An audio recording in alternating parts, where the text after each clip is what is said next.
नमस्कार, hello. 11th की trigonometry को हम लोग देखते हैं। 11th की ट्रिग्नोमेट्री को देखते हुए एक तो जो sine theta, cos theta, tan theta, cosec theta, sec theta, ये लोग हम जो पढ़ते चले आ रहे थे, अब यहाँ पर ट्रिग्नोमेट्री नहीं होकर के ट्रिग्नोमेट्रिक फंक्शन है। ठीक है, फंक्शन क्या होता है? फंक्शन इस तरीके से समझो कि जैसे कि हम लोग जब बचपन में पढ़ते थे ना कि y equal to x plus one, तो y equal to x plus one को हम लोग बोलते थे लीनियर इक्वेशन। तो लीनियर इक्वेशन का मतलब क्या हुआ? ठीक है, मैं अपनी बात को यहाँ से अपनी शुरू करता हूँ, फिर फंक्शन में आऊँगा और फिर धीमे धीमे आज हम ट्रिग्नोमेट्रिक ग्राफ पर बात करेंगे। ठीक है, फटाफट मैं हल्के से, बहुत जितना शॉर्ट से शॉर्ट हो सकेगा मैं प्रीफेस रखता हूँ। तो y equal to x plus one जब हम लोग पढ़ते थे तो हम लोग ये सीखते थे कि y equal to x plus one में x की वैल्यू जब 0 रखेंगे तो y की वैल्यू क्या मिलती है? 1 मिलती है। ये बात हमें पता है। जैसे ही हम लोग यहाँ पर 1 रखेंगे तो हमको क्या मिलेगा? 2 मिलेगा। जैसे ही -1 रखेंगे तो हम लोगों को 0 मिलेगा। अब पता है क्या, अगर मैं इसको x एक्सिस और y एक्सिस में प्लॉट करूं, ये x एक्सिस है और ये y एक्सिस है। अगर x 0 है और y 1 है तो पॉइंट यहाँ कहीं होगा, फिर x 1 है और y 2 है तो पॉइंट यहाँ कहीं होगा, फिर x -1 है और ये 0 है तो पॉइंट यहाँ कहीं होगा। इन सबको अगर हम लोग मिला लें तो ये क्या जा रही है? एक लाइन जा रही है। ठीक है, इसलिए इस इक्वेशन को हम लोग क्या बोलते थे? Linear equation. क्यों? क्योंकि ये लाइन को रिप्रेजेंट कर रही है। ठीक है, अच्छा ये सर हमें क्यों बता रहे हो? मैं इसलिए तुम्हें बता रहा हूं कि ये जो x के जितने भी पॉइंट है ना, x के सारे पॉइंट को हम लोग बोलेंगे 11th में डोमेन के पॉइंट है। y एक्सिस के जितने पॉइंट हैं इनको हम लोग बोलेंगे, ये y के जो पॉइंट मिलेंगे उनको हम लोग बोलेंगे कि साहब ये रेंज। ठीक है, यानी कि अगर हम लोग कहें कि इसकी डोमेन क्या है तो मैं ये देखूंगा ये x एक्सिस में कहां से कहां तक जा रहा है, तो मैं कहूंगा साहब ये x एक्सिस में तो पीछे की तरफ जाते ही जा रहा है। तो जाते ही जा रहा है तो कहां तक जा रहा है? अरे -इन्फिनिटी तक जा रहा है। x में आगे कहां जा रहा है? तो +इन्फिनिटी जा रहा है। y में ऊपर कहां जा रहा है? तो +इन्फिनिटी में जा रहा है। नीचे कहां जा रहा है? तो -इन्फिनिटी में जा रहा है। मैं एक छोटा सा कॉन्सेप्ट आपको सिखाने जा रहा हूं कि डोमेन और रेंज क्या होती है। देखो, x एक्सिस में कोई भी कर्व या कोई भी ग्राफ जितना फैलता है उसको हम लोग बोलते हैं डोमेन। ठीक है, और y एक्सिस में कोई भी कर्व या कोई भी ग्राफ जितना फैलता है उसको हम लोग बोलते हैं रेंज। ठीक है, मैं बता ये रहा था कि फंक्शन पढ़ते समय फंक्शन क्या होता है कि अगर मैं फंक्शन की डेफिनेशन लिखूं कि अब function f x to y, ठीक है ना, और वाया किसी ना किसी पर्टिकुलर रिलेशन से, तो उसको मैं क्या बोलूंगा? उसी को मैं बोलूंगा फंक्शन। ठीक है, ये x से y रिलेट कर रहा है।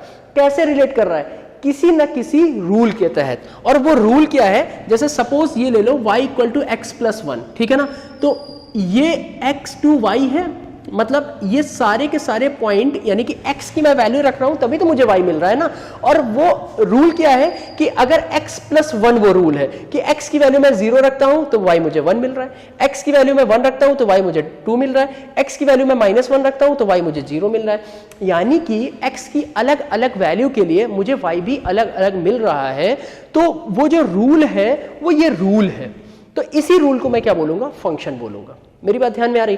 फिर अब इसमें बहुत सारी बातें हैं, 1 1 ऑन 2 मैनी 1, ये सारी चीजें जब हम फंक्शन को एक बार डीप में पढ़ाएंगे तब हम फंक्शन की बात करेंगे। अब इस पर ज्यादा नहीं बात करते हैं, अभी ये समझते हैं कि ट्रिग्नोमेट्रिक फंक्शन क्या होता है। तो देखिए सर, ट्रिग्नोमेट्रिक फंक्शन में मैं जैसे पहला उठाता हूं y equal to sine x. ठीक है, अब देखो एक चीज और है, मैं कहीं पर एक बात सुन रहा था, उसमें ये बात आ रही थी कि कोई भी जो कलाकार होता है ना, जो संगीतकार हो या गायक हो, वो म्यूजिक जरूर बजाता है लेकिन उसके पीछे एक मैथमेटिक्स चलती है।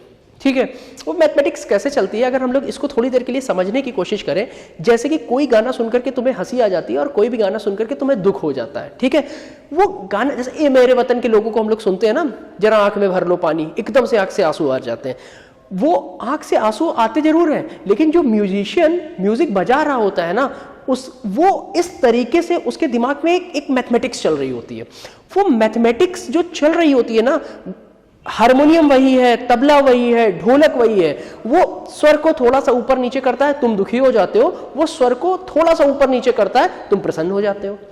तो इसी तरीके से कोई भी इक्वेशन जो है ना, वो इक्वेशन के पीछे एक मैथमेटिक्स है, वो एक ग्राफ बनाता है। जैसे वो संगीतकार एक ग्राफ बनाता है, ढोलक को इस बेस पर बजाना है, हारमोनियम को ऐसे बजा रहा है यार, हम तो बेसुरे हैं, हमें नहीं पता बहुत ज्यादा, लेकिन वो कोई ना कोई एक तरीका जरूर उसके पास रहता है कि वही ढोलक है, वही बांसुरी है, वही हारमोनियम है, एक आदमी हंसता है और उसी से कुछ बजा देते हैं तो कोई रोने लगता है। तो y = x+1 को हम जब देख रहे हैं ना, ये 0 पर कुछ दे रखा है, और अगर मैं y = x+2 ले लूं और यहां पे x की वैल्यू 0 रख दूंगा तो y की वैल्यू मुझे 2 मिल जाएगी। मेरी बात ध्यान में आ रही?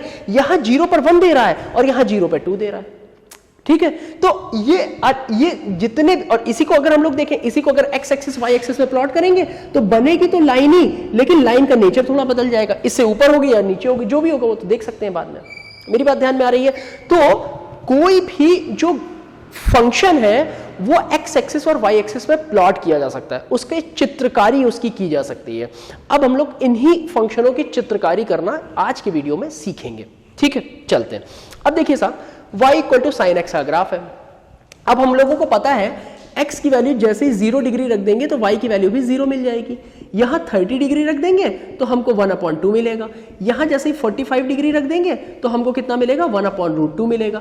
यहां पे जैसे ही मैं 60 डिग्री रख दूंगा तो मुझे कितना मिलेगा? √3/2 मिलेगा। जैसे मैं 90 डिग्री रख दूंगा तो मुझे क्या मिलेगा? मुझे 1 मिलेगा। मेरी बात ध्यान में आ रही है?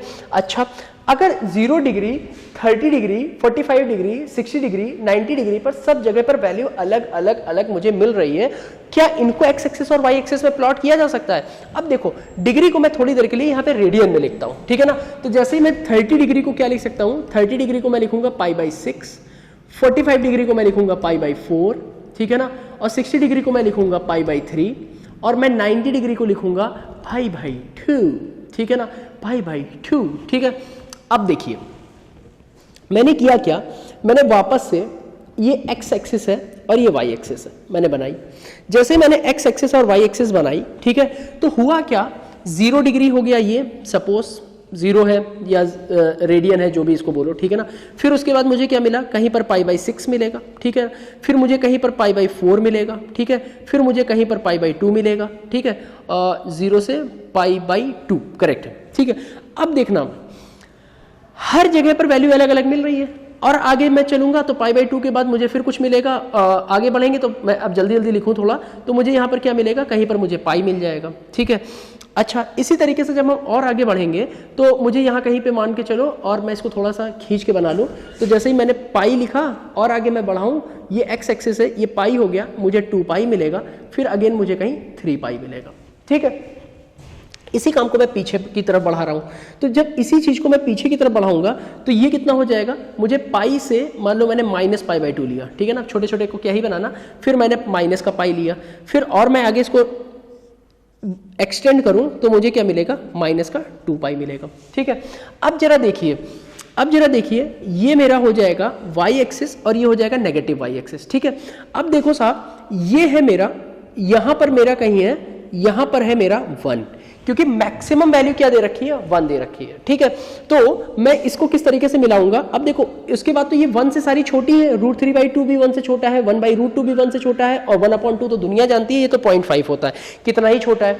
तो हम लोगों को ये ध्यान में रखना चाहिए कि जैसे ही मैं कर्व बनाऊंगा तो मैक्सिमम ये 1 पर जाएगा, ठीक है ना। तो मैंने क्या किया, π/2, 1, π/2, 1 है। इसी तरीके से π/6 पर हमें क्या मिल रहा है? 1/2 मिल रहा है, 0 पे तो 0 मिल रहा है, 1/2 कहीं इन दोनों के बीच में रहेगा। अगर मैं ऐसे ऐसे करके इनको प्लॉट करूंगा तो ये कर्व कुछ इस तरीके से मूव करता हुआ जाएगा, ठीक है। फिर मैं और आगे बढ़ूंगा तो ये क्या करेगा? ये पाई इस तरीके से मिला लेगा, ठीक है। अब देखना, अब देखो साहब, ये पाई है और ये 2π है। एक बार जरा sin 2π का भी नेचर चेक कर लेते हैं। तो देखो sin 2π और पाई और 2π के बीच में क्या होगा? तो देखो एक काम करो, पाई 2π/2 कर दो, इन दोनों के बीच का पॉइंट चाहिए, तो ये हो जाएगा 3π/2। एक काम करते हैं, जरा 3π/2 की वैल्यू निकालते हैं। तो sin 3π/2 की वैल्यू कितनी होगी? तो जरा चेक करा जाए। तो हम लोगों को पता है, देखो भाई 11th क्लास वाली प्लेलिस्ट में मैंने sin, cos, tan, ये जो ट्रिग्नोमेट्रिक रेशियो है ना, उनके एंगल को सॉल्व कैसे किया जाता है, इसके लिए सेपरेट एक 46 या 45 मिनट का एक वीडियो बना करके रखा है, आप उस पर चेक करो। तो ये कितना है? 2π/2 प्लस π/2, ये कट गया। अब ये कितना बचेगा? ये बचेगा sin π प्लस π/2। अब यहाँ 90 के मल्टीपल है 2 होता है इवन का मतलब नो चेंज, sin π/2, ठीक है। किस घर में घुस रहा है, पाई प्लस यानी कि यहाँ और ये 10 का घर है यानी माइनस, तो साइन पाई बाई 2 -1, तो इसकी वैल्यू कितनी होगी, अगर मैं यहाँ पर देखूँ तो ये है -1, तो 3 पाई बाई 2 की वैल्यू हो जाएगी -1, ठीक है। तो ये इस तरीके से जाएगा और अगेन ये 2 पाई की वैल्यू हो जाएगी 0। तो देखो क्या है कि मैं हाथ से रफ बना रहा हूँ, ठीक है, तो इसलिए ये थोड़ा सा इस गड़बड़ सा बन रहा है, लेकिन इसका सीधा सीधा ग्राफ मैं बनाऊं तो ग्राफ इसका बहुत स्मूथ सा बनता है। मैं यही रफ करके आपके लिए बना रहा हूं। साइन एक्स का कर्व जो बनेगा वो इस तरीके का कर्व बनेगा, ध्यान से देखिएगा। साइन का कर्व बनेगा, ये x है 0 से पाई, पाई से 2 पाई, अगेन माइनस पाई और -2 पाई, ठीक है। 0 पाई 2 पाई माइनस पाई और -2 पाई, और ये हो गया x एक्सेस। मैक्सिमम कहाँ तक जा रहा है, तो मैक्सिमम जाएगा 1 तक, और मिनिमम कहाँ जाएगा, मिनिमम जाएगा -1 तक। ये बात हमें याद होनी चाहिए। तो ये मेरा है साइन का कर्व, ठीक है। मैंने समझाने के लिए आपके सामने ये ग्राफ रख दिया, ठीक है। अब ओरिजिनल ग्राफ मैंने वहां बना दिया है, ठीक है। ये सब मैं रफ किए दे रहा हूं। अब इसी पर थोड़ी थोड़ी और बातें कर लेते हैं, ठीक है। पहली चीज तो ये समझ लो, मैंने भी कहा था कि डोमेन किसी भी फंक्शन की हमें पता होनी चाहिए। तो डोमेन क्या होती है, डोमेन हमेशा एक्स एक्सिस होती है, कि एक्स एक्सिस में कोई भी फंक्शन कितना एक्सटेंड हुआ है या एक्सपेंड हुआ है, ठीक है ना। तो एक्स एक्सिस में देखो तो ये लगातार, अगर हम इसको मैं रफली बनाऊं तो ये ऐसे ऐसे ऐसे ऐसे करके चलता चला जाएगा और पीछे की तरफ ऐसे चलता चला जाएगा, ठीक है ना। तो डोमेन जो होगी इसकी वो -∞ से +∞ पर होगी। और रेंज क्या होगी, तो देखो रेंज ये कहां से कहां तक गई है, तो -1 से +1 तक गई है। हम ओपन कब लगाते हैं, जिस पॉइंट को हम टच नहीं कर पाते हैं। इन्फिनिटी को टच कर सकते हैं, नहीं, तो हम लोग ओपन लगाएंगे, ठीक है। 1 को क्या टच कर सकते हैं, 1 में वैल्यू मिल रही है, 1 पे, हाँ 1 में वैल्यू मिल रही है, तो मैं यहां पर लिखूंगा -1 to 1, छोटा पहले बड़ा बाद में, ठीक है ना। और ये क्या हो जाएगी, रेंज। और इस तरीके के ब्रैकेट को बोलते हैं क्लोज ब्रैकेट, और ऐसे वाले ब्रैकेट को बोलते हैं ओपन ब्रैकेट। मेरी बात ध्यान में आ रही है। अच्छा, तो ये डोमेन हो गई -∞ to ∞, और रेंज हो गई -1 to 1, ठीक है। अच्छा, और जरा बात कर लेते हैं। देखिए साहब, इसका ये फंक्शन रिपीट कहां से करेगा, ठीक है ना। तो रिपीट देखो, अगर मैं इस फंक्शन को देखूं ध्यान से, तो ये जो फंक्शन है ये यहां से लेकर के यहां तक गया, यानी कि 0 से 2 पाई, ठीक है। और वापस ये कहां से, ऐसे करके फिर रिपीट करने लगा। तो एक बार फंक्शन टर्न होने के बाद या घूम जाने के बाद वापस वही नेचर जब शो करे, तो इसी को हम लोग बोलते हैं किसी फंक्शन का पीरियड, ठीक है ना। तो इस फंक्शन का पीरियड कितना होगा, देखो 0 से 2 पाई, और 2 पाई के बाद में अगेन वो उस तरीके से चलने लगेगा। तो मैं ये बोलूंगा इसका जो पीरियड होगा वो कितना होगा, वो होगा 2 पाई। मेरी बात ध्यान में आ रही है, ठीक है। तो इस फंक्शन का पीरियड कितना होगा, 2 पाई, पक्का। अच्छा, आगे बढ़ते हैं। अब देखिएगा साहब, ये फंक्शन का पीरियड हो गया 2 पाई। अब जरा मुझे बताओ, क्या ये फंक्शन लगातार चल रहा है कि बीच बीच में ब्रेक हो रहा है? तो आप कहोगे ये लगातार चल रहा है। तो जब कभी भी कोई भी फंक्शन लगातार चलता है तो मैं उस तरीके के फंक्शन को बोलता हूं कि भैया तुम कंटिन्यूअस फंक्शन हो, कंटिन्यूअस फंक्शन हो। मेरी बात ध्यान में आ रही है। कोई भी फंक्शन जो लगातार चलता है उसको हम लोग क्या बोलेंगे, ये कंटिन्यूअस फंक्शन है। तो अभी बात ध्यान में आई, साइन एक्स की डोमेन क्या होगी, -1 से +1, उसकी रेंज क्या होगी, -1 से +1, ठीक है। अच्छा, नहीं, डोमेन होगी -∞ से +∞। याद रखो यार थोड़ा जो है, क्योंकि कोई है नहीं सामने, कैमरे पे ही बता रहे हैं तो भूल जाते हैं, ऐसे तो सामने कोई ना कोई बोलता है, ठीक है ना। तो -∞ से +∞, और रेंज क्या होगी, -1 से +1। पीरियड कितना होगा, 0 से 2 पाई। और फंक्शन कैसा होगा, तो फंक्शन होगा कंटिन्यूअस फंक्शन। देखो इस पे बहुत सारी बातें हो सकती हैं, इसलिए 11th क्लास में मैं बार बार बोलता हूं, first year is a not rest year. अगर आप फर्स्ट ईयर में सही तरीके से ट्रिग्नोमेट्री और इन ग्राफिकल रिप्रेजेंटेशन ग्राफ को सीख रहे हैं तो ये 12th में बहुत मजा देने वाला है, क्योंकि ये यही नहीं है। अब जब अभी आप 12th में पढ़ोगे एओडी यानी कि एप्लीकेशन ऑफ डेरिवेटिव, उसमें हम लोग मैक्सिमा मिनिमा और आपका इंक्रीजिंग डिक्रीजिंग, उसमें बहुत यूज होने वाला है। अब बहुत सारी चीजें समझी जा सकती हैं। तुम लोगों को पता है कि ये पॉइंट क्या होगा, तो ये होगा पाई बाई 2। तो देखो अगर मैं बोलूं कि साइन एक्स कहां पर मैक्सिमम है तो पाई बाई 2 पे मैक्सिमम है, कहां पे मिनिमम है तो 3 पाई बाई 2 पे मिनिमम है। तो ये मैक्सिमम मिनिमम जब 12th क्लास में एक चैप्टर खुलेगा वहां पर ये बहुत यूज होने वाला है। इसलिए अभी से कम sine x, cos x, tan x, cosec x, sec x, cot x, इन सबके ग्राफ मोटे मोटे हमें पता होने चाहिए, इन सबकी डोमेन रेंज पता होनी चाहिए, इनके पीरियड्स पता होने चाहिए, इनका कंटिन्यूअस होते हैं कि नहीं होते हैं, और कहाँ इंक्रीजिंग होते हैं, कहाँ डिक्रीजिंग होते हैं, ये पता होना चाहिए। मैं अभी बहुत तो नहीं खोल करके बोल रहा हूं, लेकिन देखो अगर ध्यान से देखो तो ये यहां से यहां तक देखो कैसा चढ़ रहा है, ऊपर की तरफ जा रहा है, और यहां से यहां नीचे की तरफ जा रहा है। तो ये मैं क्या कह सकता हूं, ये फंक्शन बढ़ रहा है, और बढ़ने को अंग्रेजी वाले लोग क्या बोलते हैं, इंक्रीजिंग। घटने को अंग्रेजी वाले लोग क्या बोलते हैं, डिक्रीजिंग। तो ये फंक्शन कहीं इंक्रीज हो रहा है, कहीं डिक्रीज हो रहा है। इसको पढ़ने में यार बहुत मजा आता है, ठीक है ना। आप एक बार देखिए और इन फंक्शन के साथ खेलना सीखिए, एकदम पक्की वाली दोस्ती करिए, ठीक है। तो आप मेरी बात समझ पाए कि डोमेन क्या हो गई, रेंज क्या हो गई, पीरियड क्या हो गया, और कंटिन्यूअस फंक्शन है। मेरी बात ध्यान में आ गई। चलते हैं अगला क्वेश्चन देखते हैं। ओ अगला क्वेश्चन क्या है, ये तो अभी हम कॉन्सेप्ट ही सिखा रहे हैं आपको। अच्छा अब देखिएगा, अगर इस पर एक बात और समझ लें कि इसका एक स्पैन कहां से कहां के बीच में है। तो देखो एक स्पैन बोलो या इसको एक लूप भी बोला जा सकता है कि ये एक्स एक्सिस है, ये वाई एक्सिस है, ये मेरा कितना है, ये है मेरा 0, और ये मेरा कितना है, ये है मेरा पाई। तो यहां से यहां के बीच में ये कितना एक लूप बना रहा है। अरे हाँ मैं तो बताना भी भूल गया, ये एप्लीकेशन ऑफ इंटीग्रल में, यानी कि अब देखो इसके अंदर का एरिया भी निकाला जा सकता है, और उसको सीखने के लिए 12th क्लास में एप्लीकेशन ऑफ इंटीग्रल हम लोग पढ़ते हैं, ठीक है, जिसमें एरिया बाउंडेड कर्व वगैरह हम लोग सीखते हैं, उस पर भी ये यूज होने वाला है। तो इतने सारे यूज हैं, तो नाम एक काम अनेक, इसलिए जरा सा वीडियो है, आप पूरा पूरा निपटाइए, ठीक है। तो देखो इसका एक लूप कहां से कहां तक के बीच में, 0 से पाई के बीच में। y equal to sine x का ग्राफ हम लोगों ने बनाना सीख लिया है, ठीक है। अब कोई भी हमसे पूछे y equal to sine x का ग्राफ कैसा बनता है, तो हम लोग y equal to sine x का ग्राफ बना सकते हैं। चलिए, अब किसी ने मुझसे कहा कि नहीं सर हमको तो y equal to sign 2x का ग्राफ चाहिए, ये बना के दिखाओ तो हम जाने। तो जरा सोचो कि होगा क्या कि x कितना है। अब देखो एक लूप या एक स्पेन एक बार ये 0 से पाई के बीच में घूम रहा है, तो यहां जो x है वो बिलोंग कहां से कहां तक करेगा, 0 से पाई के बीच में बिलोंग करेगा।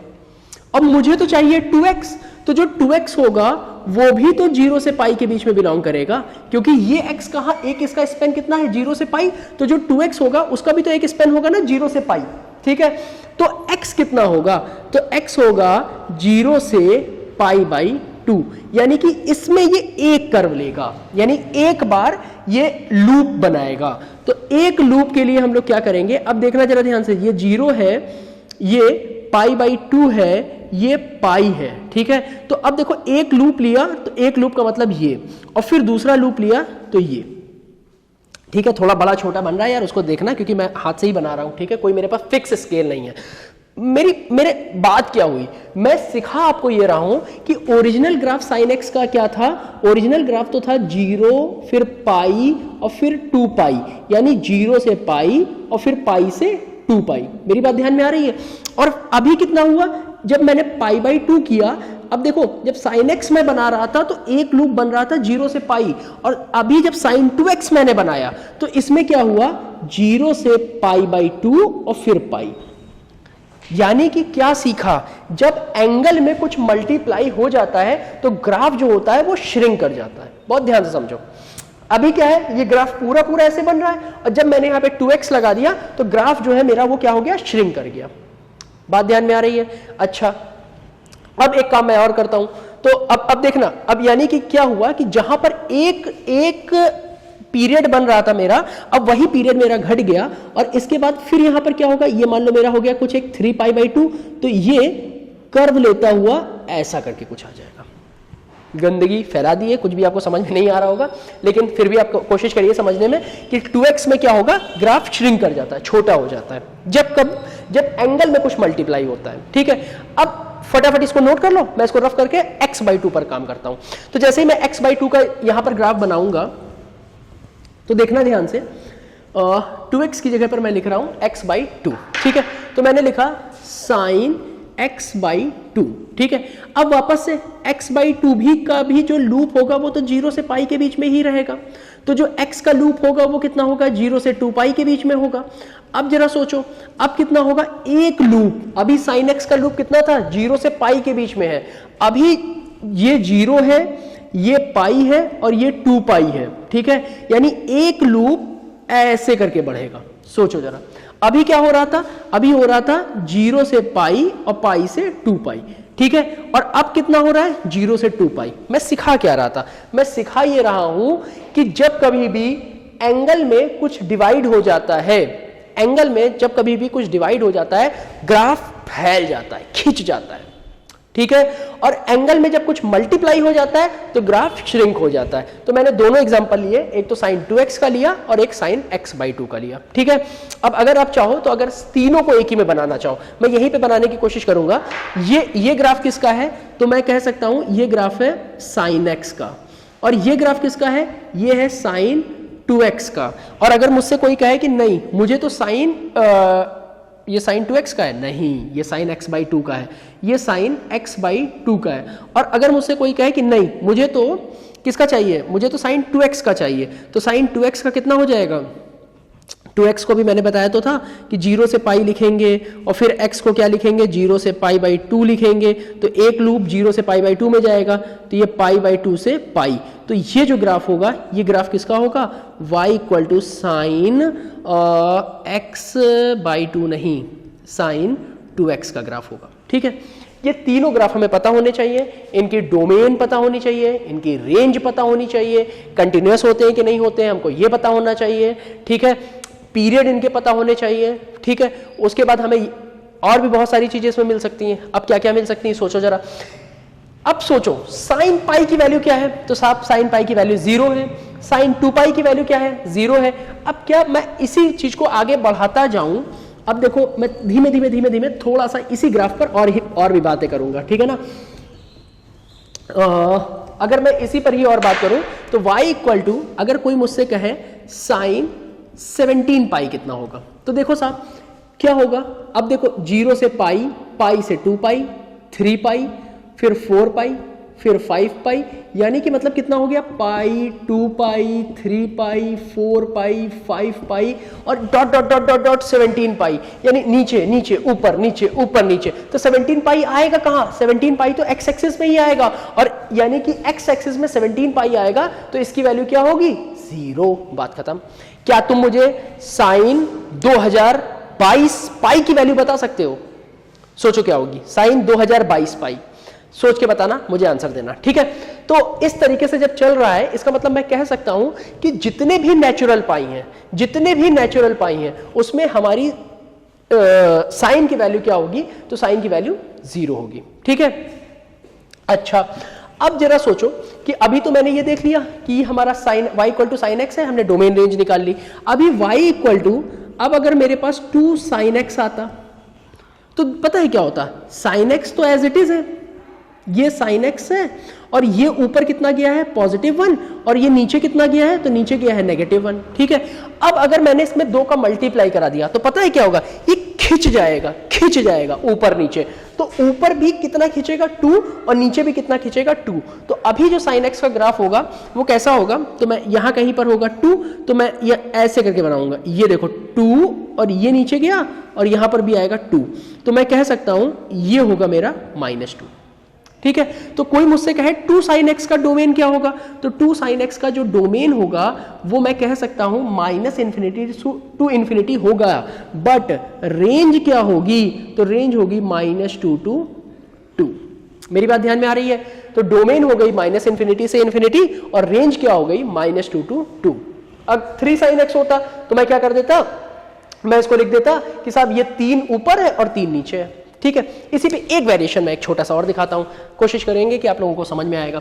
अगर मुझसे कोई कहे कि साहब आप बताइए कि y =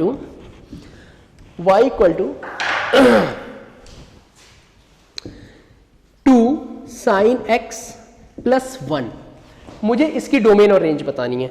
तो जरा मुझे बताओ, अभी तो हम समझ गए कि 2 ऊपर गया है और -2 नीचे गया है, और मुझे +1 करना है, ठीक है ना। तो अब जरा सोचो कि ग्राफ एज इट इज होगा, ये ऊपर मैक्सिमम जा रहा है 2 और नीचे जा रहा है मैक्सिमम -2, ये 2 हो गया और ये हो गया -2। अब जब मैं इसमें +1 कर दूंगा तो ये ग्राफ क्या होगा, ऊपर की तरफ शिफ्ट हो जाएगा। तो जैसे ही ऊपर की तरफ शिफ्ट होगा तो -2 में भी +1 जुड़ेगा और 2 में भी +1 जुड़ेगा। तो -2 में जैसे ही +1 जुड़ेगा तो हो जाएगा -1 और 2 में +1 जुड़ेगा तो हो जाएगा +3। मेरी बात ध्यान में आ रही है? तो इसको मैं ऊपर शिफ्ट कर रहा हूं, तो जैसे ही ऊपर शिफ्ट करेंगे तो एक ऊपर शिफ्ट करेंगे तो यहां +1 जैसे ही आप करा लोगे तो ये हो जाएगा -2 + 1 दैट मीन्स -1। और इसको जब जैसे ही मैंने ऊपर शिफ्ट कराया तो ग्राफ कहीं यहां पहुंच जाएगा। तो 2 + 1 ये किसके इक्वल हो जाएगा, 3 के इक्वल। तो अब देखो यहां से गया ऐसे, ठीक है, और फिर आया नीचे और फिर उसके बाद ये कहां आएगा, यहां, और फिर वापस चला जाएगा ऊपर। ठीक है, तो अब नीचे कितना जा रहा है, -1 और ऊपर कितना जा रहा है, 3। डोमेन एज इट इज रहेगी। तो मैं कह सकता हूं इस वाले फंक्शन की डोमेन क्या होगी, डोमेन होगी -∞ to ∞, बट रेंज क्या होगी, तो रेंज हो सकती है -2 to 3। ये मेरी बात ध्यान में आ रही है? पक्का बताओ भाई, पक्का। तो यहां पे डोमेन रेंज क्या होगी, -2 और मैक्सिमम कितना जाएगा, तो मैक्सिमम जाएगा +3। बोलो, इतनी बात क्लियर हो रही है? अच्छा, अब आगे बढ़ते हैं। अब मैंने तुम्हें सिखा दिया पाई पे 0, 2 पाई पे 0, 3 पाई पे 0, 4 पाई पे 0, इस तरीके से हम लोग चलते जाएंगे। ऑड वाले निकाल लेंगे, डोमेन निकाल लेंगे, रेंज निकाल लेंगे। ठीक है, एक क्वेश्चन और इसमें छोटा सा देख लेते हैं कि अगर -1 होता, सपोज अगर यहां पर मैं बोलूं कि y इक्वल टू अगर मैं कहूं 3 sin x -1 मुझे करना है, तो देखो मैक्सिमम ऊपर कितना जाएगा, वापस से मैक्सिमम तो ऊपर जाएगा 3 और नीचे कितना जाएगा मैक्सिमम मिनिमम, तो -3। अब मुझे करना क्या है, -1 कराना है। तो मैं जैसे ही -1 कराऊंगा तो ये नीचे शिफ्ट हो जाएगा। तो नीचे शिफ्ट हुआ तो -1 जैसे ही मैं यहां करूंगा तो +3 -1 विच इज इक्वल टू 2। ठीक है, और यहां पर जब -1 कराऊंगा तो ये हो जाएगा -3 -1 विच इज इक्वल टू -4। तो अब की बार जो रेंज, नई रेंज बनेगी, यानी इस फंक्शन की जो रेंज बनेगी वो रेंज क्या होगी, वो रेंज होगी -4 to 2। ठीक है ना, ये -4 to 2। तो मैं कह सकता हूं कि मेरा ग्राफ जो भी होगा वो ऐसे और ऐसे करके कुछ जाएगा। ठीक है ना, मैं बहुत गलत मैंने ग्राफ बनाया है क्योंकि ये इक्वली जाएगा, इक्वली, ये इतना नीचे और इतना ऊपर नहीं जाएगा। ठीक है ना, बहुत इक्वली जाएगा, ये बात ध्यान में रखिएगा। स्केल ना होने के कारण मैंने ऐसा बनाया कि कुछ कुछ आप फील कर लो कि हाँ ऐसा ही कुछ होता है। ठीक है, तो यहां तक हम लोगों ने सीख लिया कि y equal to sine x के ग्राफ कैसे बनेंगे, और इसी तरीके से अब हम लोग cos x पर आएंगे, tan x पर आएंगे, धीमे धीमे ट्रिग्नोमेट्रिक फंक्शन को हम लोग आगे बढ़ाएंगे। ठीक है, 11 की ट्रिग्नोमेट्री पढ़ते रहिए। ML, ICSE या CBSE आप जिससे भी पढ़ रहे हैं, NCERT या एग्जाम्पलर से, आप एक एक सवाल को प्यार से ट्राई करते जाइए, क्योंकि ये मत समझिए कि ये 11th है, ये 12th का बेस आप पढ़ रहे हैं। ठीक है, थैंक यू।